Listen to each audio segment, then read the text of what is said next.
Hi, everybody. Welcome to another edition of Captain Lou's Championship Years in Sports History, Season 1, Episode 3, as we stay in the year 1984 for our opening month or so of a podcast here on our new show. Glad you could be with us. We hope you enjoyed the first couple of programs spotlighting 1984 with the Detroit Tigers, with Fred Heumann as our special guest, longtime Detroit personality in the Lansing area as well. And Steve Lansky last week helping us highlight the 1984 Edmonton Oilers, as that was a great franchise that started a great run in the NHL with their playoff run, including the 1984 Stanley Cup. Today, we thought we would do something a little different, kind of out of the ordinary as far as dominant teams that won championships, as we're going to take a look at the 1984 college football national champions. And again, 40 years ago, this was back before BCS and back before the college football playoff. It was the sports writers and it was the coaches. And again, it was kind of unusual, the run that this team had, but we're going to highlight the Brigham Young Cougars as they ran the table. They won 11-0. Lavelle Edwards' team won the national championship. We're going to take a look back at that unusual run and some of the other things that happened in college football that year. We're going to be joined by a special guest, the founder of 12 Ounce Sports, one of our sports historians and also a personality. He's got a show on Thursday nights called That Just Happened or What Just Happened. Jeff Beck's going to join us, and we'll dive into the Brigham Young Cougars, the 1984 national champions. We're going to do that right after this for 12 Ounce Sports and tickets.12ouncesports.com. Hi, everybody. Captain Lou here from 12 Ounce Sports and the Captain Lou Extravaganza. If you're like me, you like to go to ball games in person, don't you? Or a hockey game. Stanley Cup playoffs are in full swing. Your favorite NBA team in the second round of the playoffs, or maybe all the way to the top. Major League or minor league baseball, nothing like a Saturday night game at a ballpark. Well, your place to go is tickets.12ouncesports.com. Use the promo code 12ounce too, and you'll get a better discount. We are a ticket broker. We won't make you pay those fees that you'll see at some of those secondary markets. Tickets.12ouncesports.com. Can't say enough about it. It's where I go to get my last-minute tickets to go to a ball game on a Saturday night or any night during the week. Tickets.12ouncesports.com. I'm telling you, that is the place to go. Stanley Cup playoffs, NBA playoffs, Major League, minor league baseball, and more. That's tickets.12ouncesports.com. All right, everybody, welcome back to Captain Lou's Championship Years in Sports History. And again, we are focusing on 1984 here today as episode 3 of season 1. Glad you could be with us here tonight, as we said. And we're going to take a look at a national champion that really wasn't a dominant national champion, or a champion that may not have been a champion in a lot of people's eyes. And that's the college football national champion from 1984, the Brigham Young Cougars. And we thought we would bring in as a special guest someone who kind of remembers that back in the day, not quite as old as I am, but loves college football and a Big Ten aficionado like myself, the godfather of 12 Ounce Sports, Jeff Beck. Jeff, thanks for taking time out to be with us. How are you? I'm doing great. Thanks for having me. When you call me the Godfather, I wish I had my cigar that I do on my Thursday night show, but I gotta thank you for having me on. I'm a little rusty. I haven't been on in a few weeks. The Thursday night show, we haven't been able to make it come together. And then I'm just noticing that hair is at a premium in this show right now. Well, you know, it's just a sign of intelligence, Jeff. That's all Yes. it is. That's the way I look at it. So, but you know, we were talking earlier about our topic here tonight with the Brigham Young Cougars, the 1984 national champions. And it's crazy, you know, how we could spend 3 hours talking about how the landscape of college football has changed. But Brigham Young is the last non-Power 5 national champion. I find that hard to believe. 40 years ago, and we could probably spend 30 hours on the ever-changing college landscape. You said something very telling in your intro that I think you said, I can't remember how you worded it. It was 2 minutes ago, but a lot of people didn't think they should have had a chance. I actually was doing some research this morning before I headed out to the golf course, and there was a lot of drama with BYU being selected to play Michigan because they had the 84th weakest schedule in the nation. They were 84th out of 110, and they had a lot of close scares. I wanted to talk a lot about the action in the stat box because I was 11 at the time. I remember watching the game. But not only did they have the 84th ranked schedule, they only beat Hawaii by 5. They only beat Wyoming by 3. And they opened the season against what was number 3 preseason Pitt and beat them by 6. But it turns out Pitt was overrated because they ended the season 3-7-1. So they had a terrible schedule, and they weren't blowing people out. So it was rather shocking that they were selected. And the thing about it too is, we can fast forward real quick to the postseason, and this again was back before they had the BCS, the college football playoff that we've got now, and that whole setup. Oklahoma turned down an opportunity to play them in the Holiday Bowl because they wanted a more prestigious bowl game because the Brigham Young was tied into the Holiday Bowl because they were the conference champions. Yeah, which is pretty wild. Two things about that. One, the excuse that writers had in the early 80s was they were the only undefeated college football team in the nation. So that's if you cut the modern day, that's a pretty weak argument for putting someone in. You could have a Troy or Western Carolina that played nobody that had 2 or 3 wins and went undefeated. So that's kind of a weak argument. And then you were talking about Oklahoma wanting to go to a different bowl. We grew up in the Wild West. I remember Nebraska would be in this bowl game. Michigan would be in this bowl game. If one of them won and one of them lost, then the winner would be the national championship. If they both won and it came down to writers deciding who nobody thought back then, why don't we just have them play? Right. Didn't. And, you're right. And, with Brigham Young, back then, I think it was the UPI and the coaches poll or the USA Today poll. I am stunned that they would vote an undefeated Brigham Young team in over some of these more established teams. And so it did make for an interesting year, but Jeff, the Cards everything fell into place for them with these teams that were ranked that fell, with Michigan at one time was ranked in the top 10, and then Ohio State never got the opportunity to play, but they weren't the best team. And I mean, they had a couple of losses. They technically were the best team in the Big Ten, but it was by all accounts a down year for them too. Yeah. I think the stars align for BYU. What I find fascinating is 10 years later, this would have never happened. Maybe even 5 years later. It literally was the perfect storm for BYU. Survive and advance every game. You're the only undefeated team in the nation, and you had enough writers out there that said, let's give them a chance. And then they end up winning the damn thing, beating Michigan. But I mean, even before BCS, before the playoffs, that was going to have to be the last time we ever saw that. I'm just convinced of it. And I remember even as 11, I was 11 when that game was played.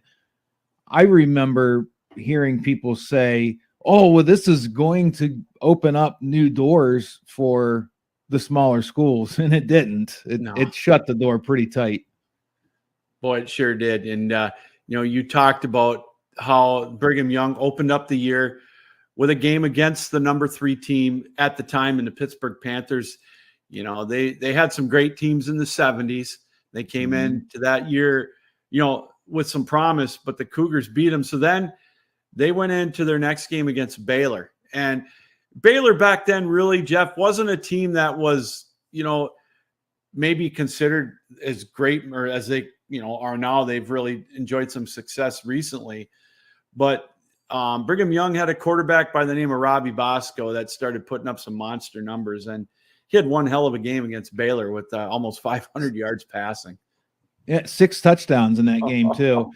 And they jumped all over Baylor. I think they were up, what I'm looking at it here, 34-7.5. Yeah, that's not the Baylor that we know. No. That's our grandfather's Baylor. They were kind of nobodies back then. But yeah, Robbie Bosco made a name for himself in that second game. And I think I did some research. I told you before I hit the golf course. I think he had 33 touchdowns, 11 interceptions that year. So game 2 really started sparking his good season. You mentioned some of the other, the conference they played in, the WAC wasn't exactly, it wasn't exactly the Big Ten or the SEC or anything like that. They played Tulsa and in the Rainbows of Hawaii. And I got to tell you, they were damn lucky to beat Hawaii that year. Glenn Kozlowski, I think he ended up playing for the Chicago Bears, if I'm not mistaken. But he had a big game, I think 9 catches for over 150 yards. And, they started to establish themselves as a top 10 team. But it's just mind-boggling with playing that kind of and I don't want this to sound like we're, digging on Brigham Young, but you look back to the schedule and then a close one against Hawaii. I mean, I'm not really digging on them. I'm kind of laughing at the NCAA because it's we've heard all criteria, a resume, things like that our entire lives, and this seems like the one year, the one sport where everybody's like, who cares? Let's give them a shot, and they won it. So you got to you take your hat off to them for winning it. But I'm looking at the Hawaii box score. In current day college football, even if you're undefeated, that Hawaii box score would have a lot of talking heads like, should they be in the title? I mean, it took everything they had to pull that game out 18-13. And that would kill, because we've had multiple undefeated teams in the same season. And a game like that has knocked a team out of the running. Well, getting back to, when they played right after they played Hawaii, I think they had an off game. But, I look at I'm just looking at some of the games or actually maybe even that week. You look at Nebraska. They were number 1 in the country at that time, beat UCLA, who was ranked 8th. Then you had Clemson over number 20, Georgia, on a 60-yard field goal. Then you had Texas playing in Miami playing. And then you got Ohio State pummeling Iowa. I mean, some big matchups early with ranked teams, and it just so much action even back then in the early part of the year. You mentioned Washington turned down the Holiday Bowl. That might have been in the green room before we went live, but I wonder what happened to Washington in their bowl game. Do you have that in front of you that year? And did they had a loss, I take it? Well, Washington, I'm looking at it right here. Washington, just scrolling down, they played in the Orange Bowl and they ended up beating Oklahoma, who Oklahoma was the one that turned down that game against BYU because they were number 2 in the country at the time. Washington was number 4. They played in the Orange Bowl, and USC played Ohio State in the Rose Bowl that year. And USC won that one by 3, which, back then that was commonplace for the Big Ten to go to the Rose Bowl more often than not and get beat, Yeah. I mean, that. Oh, yeah. So what was Michigan ranked that year when they took the offer for the Holiday Bowl? Well, Michigan was 6-5. And that was the thing that really got the ire of everybody at the end of the year. And Michigan was leading at halftime in that Holiday Bowl game against BYU. And then BYU came on strong in the fourth quarter, I believe, and won that game. Michigan was leading after the third quarter. They were down 10-7.5, but they took a 14-10 lead into the fourth quarter. I didn't know that about Michigan, so that cracks me up that so BYU got a chance. They're the only undefeated team in the nation. So, we're going to give you a chance. Oh, well, the number 2 team doesn't want to play in the Holiday Bowl, so we're going to give you a 6-5 team. They barely scrape out a win, and they still get crowned the national champion. Like, there was no better. This is the only year this could have happened for BYU. And the funny thing is I look at the stats, and I remember why I didn't go. I was staying with my aunt and uncle out in San Diego, out in El Cajon. It was the reason I was going to go out there to begin with was my alma mater had a chance to play in the California Bowl, that being Central Michigan, but we didn't go because it was only 50 degrees out. Oof. And it was a fluke day for San Diego. And the other crazy thing about this, Jeff, is that it was December 21st, and the number one team in the land is playing in a bowl game. It's before Christmas. And not only did they play in a minor bowl game, now they got to sit and wait for 10 days. Not that it mattered because they were the consensus number one, but it just, again, you hearken back to what it was like then compared to now, especially now because they're going to have opening round playoff games for college football on the 22nd of December. It's a fun way to look back and just kind of compare to what it used to be like. And laugh. I mean, we're happy for the progress, but just laugh at how badly they used to botch things, and they still kind of do too. Just kind of it's not a non sequitur, but a side note. You mentioned the first round games this year. Apparently, the NFL was not happy about it because it's when they start scheduling Saturday games, so they loaded up that first Saturday of round one college games. Yeah. They loaded up the NFL schedule, and somebody said that was on purpose because they historically they crush every other sport. Well, I think part of the reason too is the Christmas Day games for the NFL are on Wednesday this year, and they have to have 5 days in between games. So that's why they put those games on Saturday, the NFL. Like Saturday to Wednesday, because they do the Sunday to Thursday games. And ironically, it's also the 4 teams that are playing on that Saturday have to play on Christmas. So, yeah, they're playing like the 2 teams that are playing against the 2 games, they're going to switch opponents and play them on Christmas Day. I don't exactly know. I know Baltimore and Pittsburgh are involved, and I think Kansas City and the Raiders maybe. But, yeah, that's why they're going up against it. But it's just like I said, it is the landscape has changed so much from when Brigham Young won it. And, it was just a fluke year, the way it all happened.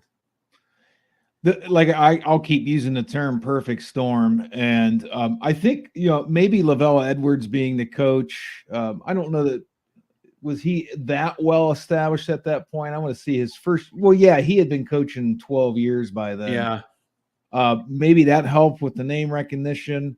I really just think it was a more.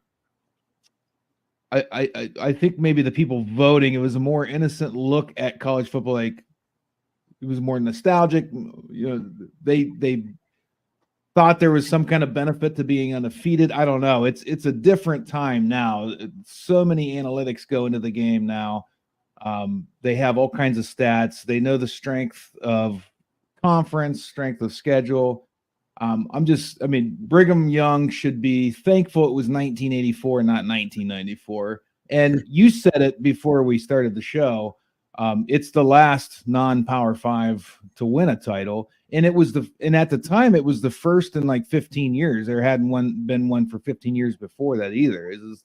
It's like they basically hit the lottery. I mean, now that you told me, because I didn't check Michigan's, I'm still laughing at that. They got to play a 6-5 team in the Holiday Bowl and then wait 2 weeks to see what everybody else did in their bowl games. It's almost comical.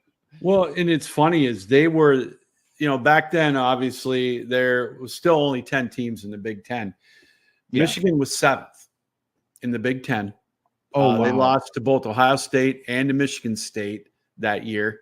I remember both games. I mean, Ohio State barely beat Michigan, but they beat them.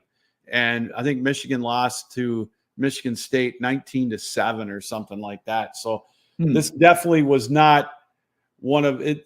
This was not one of Michigan's stronger teams, although they were quarterbacked by a young man by the name of Jim Harbaugh, but he still never heard of him. I know, right? Kind of an eccentric, but he was real quiet back then, I guess. But, yeah. But the other kind of crazy thing, I look back on it, and 40 years ago, there was a conference. You remember the Southwest Conference? They were still. Oh yeah. They were still going strong. Houston was the winner of that conference, getting the Cotton Bowl bid against Boston College. When did SMU get banned? That was right around about then, or it was right after that. Yeah. I thought it was in the 80s. Yeah. Yes. Yeah, the Southwest Conference was tough. Oh, man. Yeah, there was just so many teams. I don't have I want to see the 1984. I'm going to look it up. 1984 final count. You might even have it. Yeah. But like the Southwest Conference back then, SMU was the top team, but they were ineligible because of what happened. They were tied with Houston, or Houston might have beat them outright that year. Actually, that was before all the crap went down, or they found out about it. But you had TCU and Arkansas and Baylor, and Texas was still in the Southwest Conference. A down year for Texas. Again, to your point, the stars aligned, and it just was a crazy thing. But getting back to some of the players that played on that team, not to jump around everywhere, but one of the players that came out of that team was a lineman by the name of Trevor Maddich, and he was a first-round draft pick for Brigham Young. Yeah, he went to the Patriots, 28th overall. If you watch as much football as we watch, that name well. And they actually had, of their 5 draft picks that year, 2 of them were offensive linemen. So they were definitely strong in that position. They had a quarterback we talked about earlier. But Trevor Maddich went on to, he had a great career. Yeah, I think Robbie Bosco, he was a backup journeyman quarterback, I think, in the NFL. But I think he played for a bit with the Packers back in the mid-late 80s. Yeah, and he was a junior in this season that we're talking about, and they stayed 4 years more often back then. So I didn't see where I can look him up before we go off air, but see where he was drafted. But I was looking up Trevor Maddich, and he played a good 11 years in the NFL off that BYU team, and he was a first-round pick. I'm wondering if BYU had any first-round picks prior to him. Boy, I don't know if Jim McMahon was a number 1 pick for the Bears the year before. I'm not sure, but anyway, he might. Yeah, you're watching Captain Lou's Championship Years in Sports History here on 12 Ounce Sports, and we're brought to you as always by tickets.12ouncesports.com. And speaking college football this fall, if there's a game that you want to go to, you got to look no further than tickets.12ouncesports.com. We are a ticket broker. We've got the best seats, and we don't charge the fees that some of these other secondary markets charge. So make sure you go to tickets.12ouncesports.com.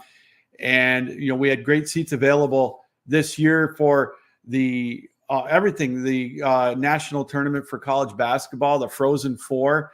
We've got Stanley Cup playoff tickets, you name it. That's tickets.12ouncesports.com. And again, joined by the godfather of 12 ounce sports, Jeff Beck. And Jeff, it's funny. We talked about draft picks and great players. In 1984, the Heisman Trophy winner was Doug Flutie. And he played in that Cotton Bowl game against Houston we were talking about. And not to get away from Brigham Young, but who can forget that pass the day after Thanksgiving that he had against Miami of Florida? Remember that? The iconic Hail Mary. I can still picture it. We're aging ourselves now, but I can still remember that like it happened yesterday. And I loved Doug Flutie because I played quarterback, but I was 6 foot tall. So, anybody shorter than me that made it in the NFL, I was a big fan of. And they played Houston that year, you say? Yeah, in the Cotton Bowl. They weren't ranked in the top 10. I'm just trying to look at. I think they were an independent that year. Now they were an independent. Actually, they were ranked number 5 at the end of the year. Yeah, they ended 5. Yeah. Yes, but at the time, the final regular season games that were actually, ironically enough, were Thanksgiving weekend. Brigham Young was number 1. Oklahoma was 2. Florida was 3. Washington was 4. And Nebraska was 5. And we talked about it earlier. Washington didn't go to the Rose Bowl because they got beat by USC. So their consolation prize was the Orange Bowl, which wasn't that bad of a consolation prize, And I mean, the Rose Bowl is the granddaddy, but if you can't go there, you still get what's called now a New Year's Six bowl game. Well, in hindsight, if I bet Washington wishes they would have taken that Holiday Bowl invite, because I'm looking here. I pulled up another site. I have the final top 20 poll of that season. It's pretty wild. I mean, you have 8-5 Miami of Florida as number 18 in the nation. So it was definitely a different time. There was a lot of 3-loss teams in that top 20, a lot of 4, and SEC Big Ten heavy, but Washington probably wanted to play BYU. BYU's opponents in 1984 went a collective 61, 85, and 3. Yes, we still had ties back then. Yeah. This says they were 96th amongst 98 Division 1A schools. When I said earlier they were 80 something out of 110, it probably factored in the 1 AA schools. But I'm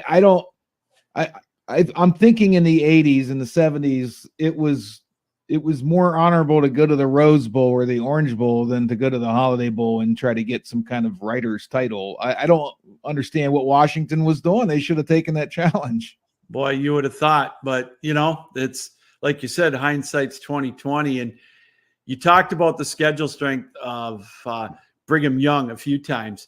And I looked down the schedule again. They had some easier ones towards the end of the year before the bowl game, but again, playing in Air Force seems like they're always tough. They don't win a lot of games, but they play everybody so difficult.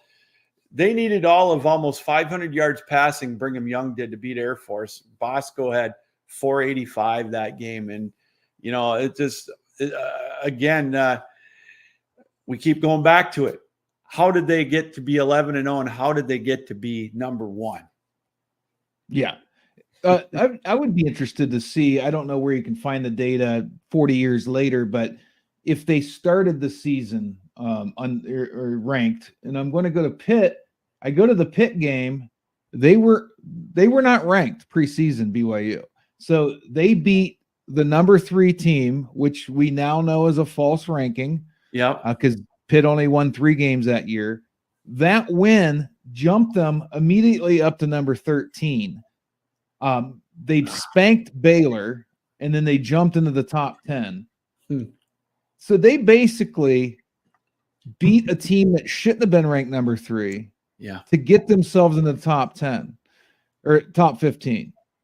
So if they played anyone else in the first game of the season, they would have probably not been ranked all year. They were leapfrogged into the top 15 because they beat Pitt, because all the writers thought, oh, this Pitt team's going to be great. They're the number 3 team in the nation. And then BYU beats them.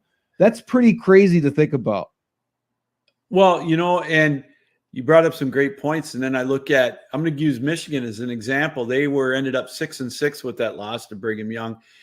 They were ranked, I think, it says here they're ranked 14th. Then they beat Miami was number 1, and they lost to Michigan in week 2. So Michigan went all the way up to number 3. Then Michigan lost the next week to Washington, and then Michigan started their nosedive. And it's back and forth. That's why it's so crazy. Iowa was 5th the 3rd week in the country. Then they lost to Penn State.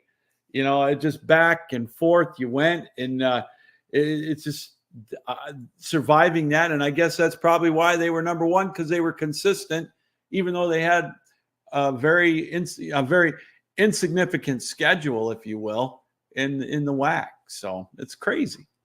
Here's another. I find this wild because we are more influenced by modern times. If you barely beat Hawaii and you're Ohio State or Michigan, you're dropping 10 spots. Right. So they jumped to number 8 after beating Baylor. They beat Tulsa pretty good, moved up 2 spots to 6, struggled against Hawaii and only dropped to 7th. They killed Colorado State. They jumped back up to 5th. They barely beat Wyoming, only dropped the 7th after barely beating Wyoming. Yeah. Then they barely beat Air Force, and they still jumped to 5. They weren't number 1 until the final week. So I'm wondering who lost. So they beat Utah next to the last game by 10, and they were number 3 in the nation. So when they played Utah State, so week 10, I'm wondering if there was a bunch of losses by the big boys, because they went from 3, barely beat Utah, to number 1 in their last game against Utah State. So it just was just a crazy year. And it's fun to look back on it, because looking back at a team that was a national champion that wouldn't stand a chance right now. They would probably get a group of 5 bid, because I think they're still going to do that with the 12-team playoff, but they would have to prove themselves a lot more than they did. And as much as it pains me to say it, being a Michigan fan, a team that was worthy, Michigan wasn't worthy even to get a bowl game that year. So, but I look at some of the awards, Jeff. The Heisman Trophy for 1984, we both know went to Doug Flutie. Robbie Bosco was a distant third. Who was sandwiched in between them? Oh, I can't cheat. You can cheat if you want. You'll like it. I was going to look. Is it an Ohio State guy? It is Keith Byers, running back for Ohio State. Yeah, he was second. And the ironic thing enough about that was there was I'm looking at it right now, 4 quarterbacks. Chuck Long the year before he won it. And there was Bernie Kosar was 4th. And then Kenneth Davis from Texas Christian was 5th. Then we had an offensive lineman that was in the top. Oh, wow. 10. Remember Bill Freilich? He played for the Atlanta Falcons for quite a I do. year. He was from Pittsburgh. And I think he even dabbled in pro wrestling for a while. That's what I remember most too. But yeah, and then you had Jerry Rice and Reuben Mays in the top 10. Just some interesting tidbits from that year. Wow. Oh boy, you took me back down memory lane with Keith Byers on that old original turf of Ohio Stadium. I used to love watching him run. This is interesting. I'm glad we're doing this, because I'm looking at some of these names, and that's I got into football at 5, 6, 7 years old, but this is around I was turning 10 or 11, and I really got into football. So these names are some of the first names I ever heard when I was really into football. I mean, even Lomas Brown, I remember him, the offensive lineman from Florida. And there's Freilich that you just mentioned. But Doug Flutie, yeah.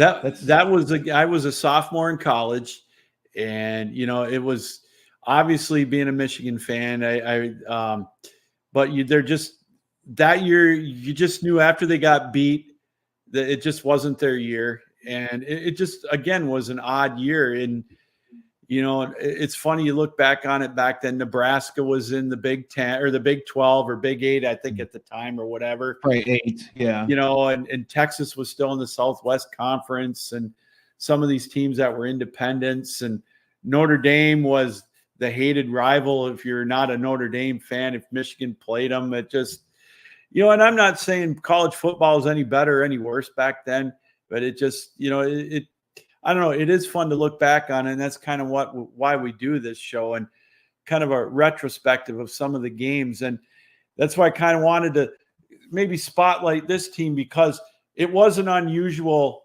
national championship run for a team, It's so weird to me, even in the 80s, even before, things advanced with college football, for the leaders of the NCAA to allow a 6-5 team to play in a Holiday Bowl against the number 1 team in the nation, and the number 2 team in the nation playing against the number 10 team in the nation in a completely different bowl game a week or two later.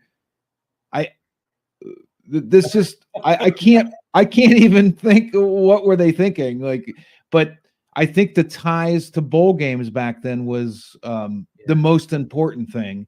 I don't know that teams, really cared to play. Who's 1, who's 2, let's play it together. I think there was there was loyalty to whatever bowl game you were affiliated with, your conference. So, and that took precedence. And I'm glad it's not like that now. Oh, I agree. How about back when, when I was watching college football, when you say you were 10 or 11, back in the 70s, when the Big Ten was only allowed to have one bowl representative, and you couldn't go to the Rose Bowl 2 straight years. Oh, geez. I don't know if you remember. You obviously don't remember that, but no, that created so much animosity around here. A quick history lesson was back. I'll never forget it. I was about 9, I think 8 or 9. And I know what game you're going to say, I think. Yeah, when you guys tied, when Michigan and Ohio State tied, and they had the vote of the ADs to who to send to the Rose Bowl, and Michigan State's AD had the tie-breaking vote, and he gave it to Ohio State. Boy, oh boy. Well, there we go. Just to look back at the Brigham Young Cougars from 1984 and kind of football in general back in 1984 was such a wild scene, as Jeff and I both had talked about with that. Brigham Young, of course, the number 1 team in the land, the only undefeated team in 1984, and such an interesting dynamic with the way that college football is right now. Their bowl game on December 21st against a 6-5 Michigan team that they trailed going into the fourth quarter. Teams did not want to play them in that bowl game because they were afraid it wasn't a marquee matchup. My, how things have changed 40 years later. So a great look back at the Brigham Young Cougars, champion in sports history in 1984, and want to thank Jeff Beck for taking time out to be with us and kind of doing a look back. Both of us learning a few things. That's kind of what we like to do here on the show. So again, thank you to everybody who takes time out to be with us. And a reminder that you can catch the audio recording of this on Apple Podcasts. So look us up, follow us on Apple Podcasts. All of these shows will be downloaded on that. You will see this downloaded later on this week, probably Thursday or Friday, May the 23rd. So keep an eye out for that. All right, that's going to do it for another edition of Captain Lou's Championship Years in Sports History, spotlighting the 1984 Brigham Young Cougars. For my guest today, Jeff Beck, yours truly, Captain Lou, saying keep your heads up, keep your sticks down, keep your feet moving, and as always, keep your minds open. Thanks for joining us. We'll see you again soon for another edition of Captain Lou's Championship Years in Sports History. So long.